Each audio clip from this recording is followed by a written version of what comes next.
Hello and welcome to the Starting Admech series, where we go from your first purchase to your first 2,000 point army list and everything in between. The time has finally arrived, and in this video we'll be looking at building our first 500 point army list based on everything that we've learned so far. Though I'd like to preface this video with saying that combat patrol and 500 point games are not particularly the most balanced, so this will be more about exploring different unit options that you can build a list around as opposed to building a competitive list. So do keep that in mind.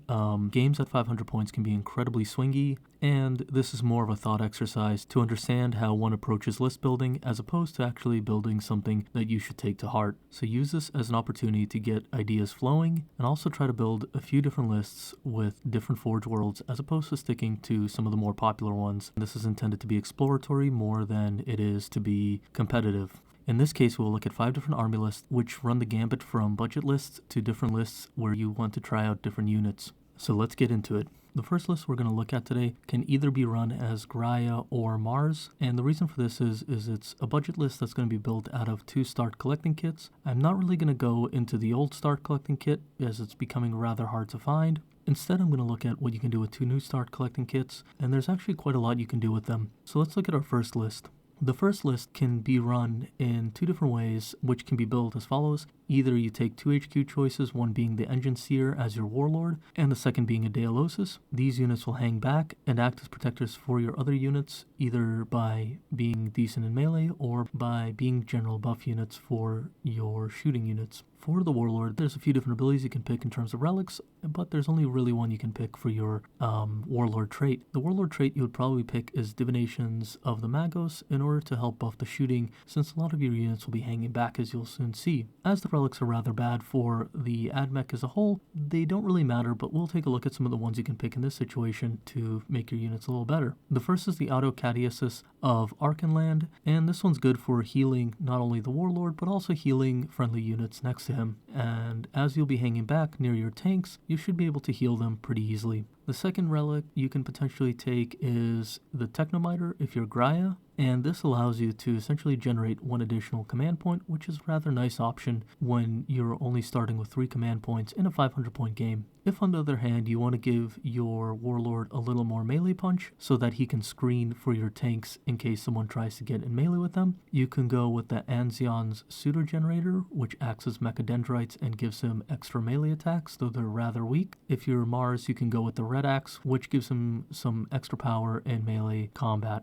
For troops, you would probably take a unit of 5 Rangers and give them 2 Arquebuy, and then in addition to that, you'll take 2 units of Vanguard, giving one of them an arc rifle just to eat up some extra points. The 2 units of Vanguard you would put into a Scorpius Dunerider in order to transport them onto objectives while the Rangers hang back and shoot. Next to Rangers, you'll have a Scorpius Disintegrator with a Belleros Cannon. This adds up to a total of 500 points, and if you've gone Graia, your troops benefit from the Feel No Pain buff, while also having the ability to deny psychic powers, or if you've gone Mars, your Arquebuy and your Scorpius Disintegrator benefit from the different heavy weapon buffs that Mars offers. Additionally, you'll get the double Canicles if you decide to roll on them, which is a rather nice buff at such a low point game that lets your units gain a little more of an advantage as a whole. And there's one other way you can build this list using the same exact units. Instead of having a Dealosis as second HQ, you can remove him and upgrade your second Dunerider into a Scorpius Disintegrator with a Belleros Cannon. This will leave you at roughly the same amount of points, and I believe you'd be able to take an extra arc rifle, as the difference between a Dunerider and a Disintegrator is 50 points, while the Dealosis is 55 points, so you'll have an extra 5 points to waste. I would say put the arc rifle on the second Vanguard squad, just in case your opponent targets the first one. The issue with this is while this gives you a lot of heavy firepower, and you would be going with Mars in this list as opposed to Graia because of your extra Disintegrator, the issue is you might have some difficulty with objectives, as now you only really have 2 Vanguard squads that'll be moving around the table with no transport in sight, and 9th edition is all about taking objectives. Though as a fun gunline list, this is a perfectly fine build. And either of these builds will cost you $190 from the Games Workshop website. This is assuming that you're using United States prices, as prices in other areas may differ. More so for those who are unfamiliar with the Games Workshop pricing, please do note that oftentimes you can get about a 15% discount by going to independent retailers, if not more. So on screen when I put up the price for any given list, I'll put up the Games Workshop price as well as the independent retailer price, assuming a 15% discount. Just have a metric that's consistent from the Games Workshop website pricing, as well as having an option to see what you would actually be paying for any of these lists. Now let's look at a completely different way where you can use 2 start collecting kits in order to build a budget list where you would be going Graia as opposed to Mars or Graia. In this case, we'll be looking at going very troop heavy to benefit as much as we can from the Feel No Pain dogma that the troops gain within the Graia Forge world, as well as a special canticle in case you face a psychic heavy army. So for this build, we'll be starting with 2 start collecting kits once again. As we mentioned, we'll be Graia for our Forge World, and for our HQ choice, we'll just be taking an Engine Seer. We'll give him an Enzion's Pseudo Generator so that he's better in melee combat, as well as giving him the Warlord trait Emotionless Clarity in order to help him benefit the troops that he is traveling with. And looking at our troop choice, we're going to go pretty heavy on troops. We'll go with 3 units of 5 Vanguard with 2 Plasma in each unit of Vanguard. And then we'll take 1 unit of 5 Rangers with 2 Transonic Arquebuy and an Omnispecs, just so that we can eat up the points.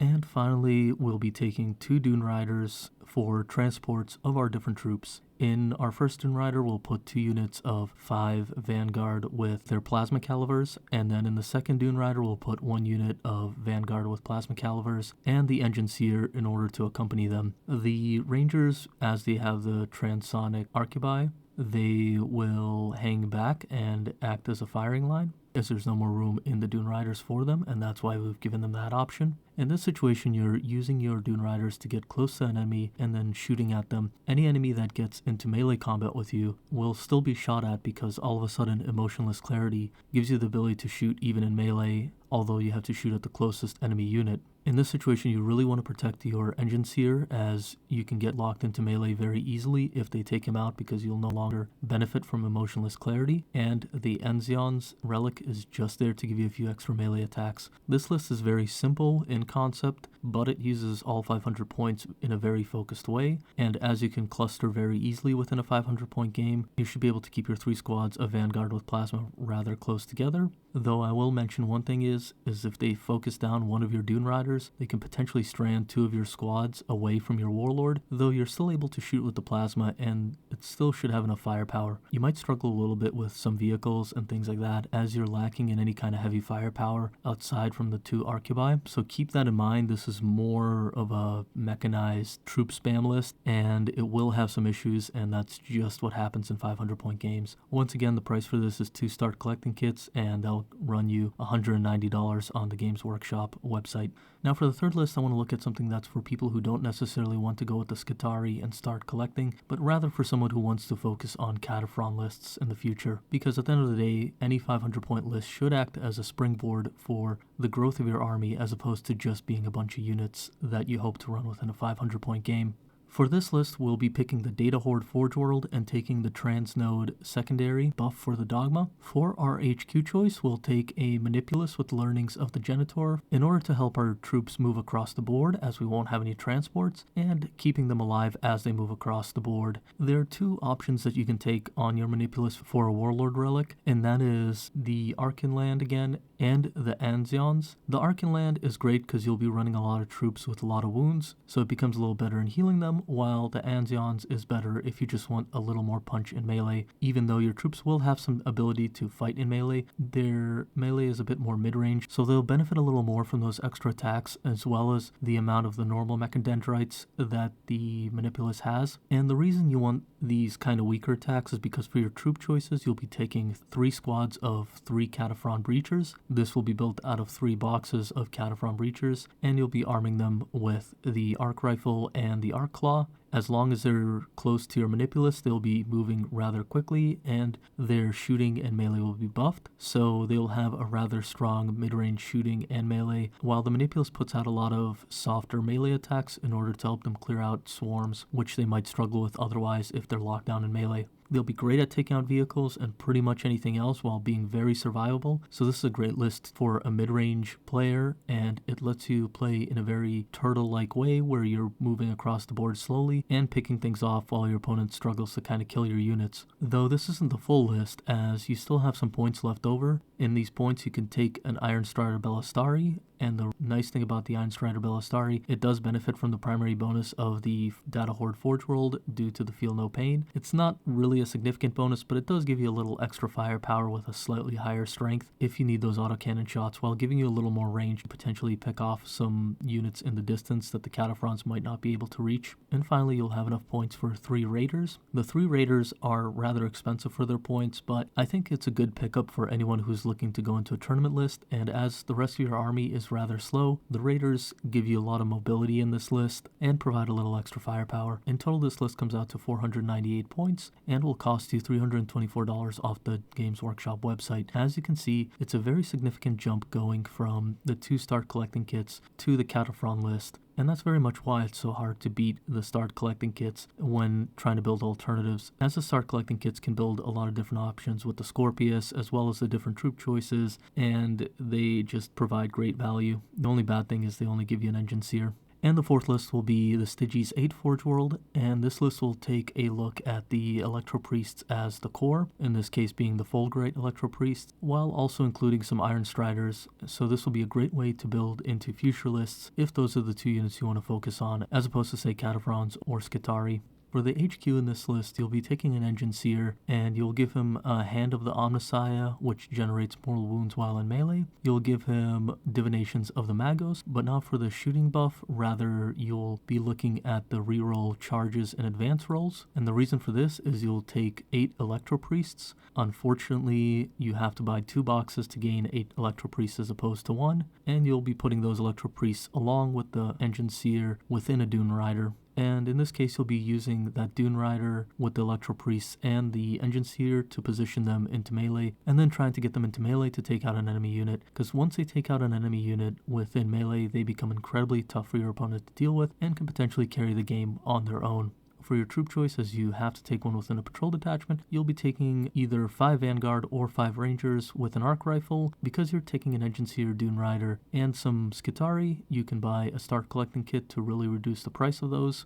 Then for the fast attack slot, you will take 2 Iron Striders. These Iron Striders are great because they'll benefit from the Stygies VIII Dogma by giving them a little more protection, while the Dunerider benefits from the Stygies VIII Clandestine Infiltration Stratagem so that you can move it up in order to get your Electro Priest and Engine Seer even quicker into combat. So as you can see, this is why these units benefit from this and work very well in the Stygies VIII Forge World, as they reduce the damage your opponent can do to your Iron Striders. Your Vanguard or Rangers will act as more screening units or objective takers, while your Dunerider of Electro Priest goes around and takes out units. For the last few points of your army, you can either take a unit of Cerberus Raiders, or if you want to reduce the price of this, you'll just take another troop unit of Vanguard or Rangers with a special weapon. In total, this comes out to about 499 points, and if you decide to go with the Raiders, it'll cost you a total of $355 off the Games Workshop website. But if you decide to forego the Raiders and take another 5-man unit of Rangers or Vanguard, it'll only cost you $295. As you can see, that's a significant drop of $60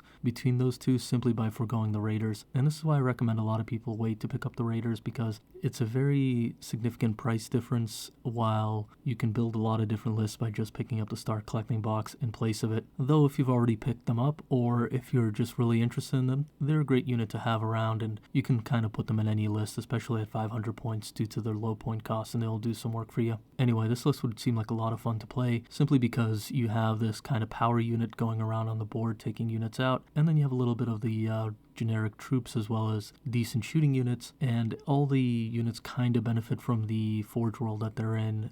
Now, for the fifth and final list, I decided to do something fun and just go with a Rise list that's more of a brainstorming idea than it is anything else. The Rise list is something you would use at 500 points and probably change up once you're going to higher point games to use in other Forge worlds, though all of the units are very usable in kind of any build, and there's a few different ways you can build this list. So with the Rise of Forge world, you have a combination of melee threats and heavy plasma firepower. As such, for our HQ choice, we'll take a Tech Priest Dominus, give him an Arcan Land and a Divinations of the Magos in order to help buff shooting, as he's a really great unit for buffing different types of shooting. And as we have a Tech Priest Dominus, we'll take a unit of 3 Destroyers, give them Plasma Cannons and Phosphor Blasters. This means that those Plasma Cannons will be buffed by the rerolls of the Dominus, as well as the Divinations of the Magos, as they can put out quite a few shots, and the Phosphor Blasters as well, which aren't bad at all in their own way. Though I will mention this, the Destroyers are a bit more fragile than the Breachers, but both of them are perfectly fine, and at low point games, they're not too bad. Even with this considering, I would say magnetize them just in case you want to run them as either Grav Cannon Destroyers or Breachers in the future. This gives you a lot more mileage out of your units in general.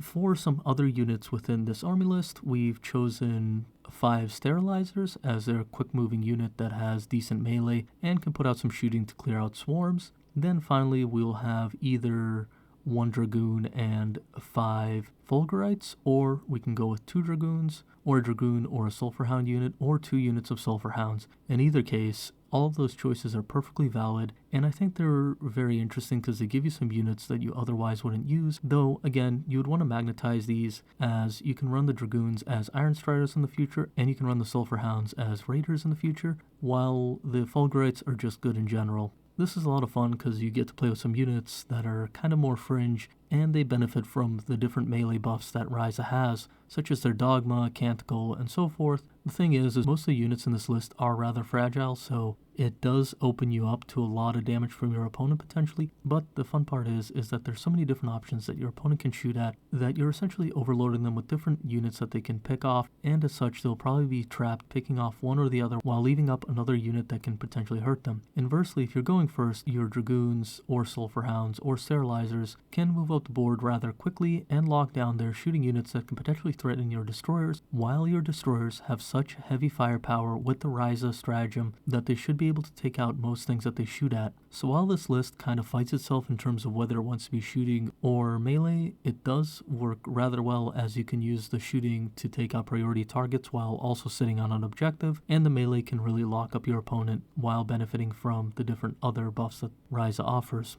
This probably ended up being a little bit of a shorter video simply because 500 point army lists are a little bit more rudimentary and there's only so much you can do with them. If you think I should have gone in depth more at certain topics, I'd really like to know in order for the next video we'll be looking at 1000 point army lists. And as always, thank you very much for watching. If you've enjoyed this content, please like and subscribe for more in the future. Thank you and have a great day. Bye.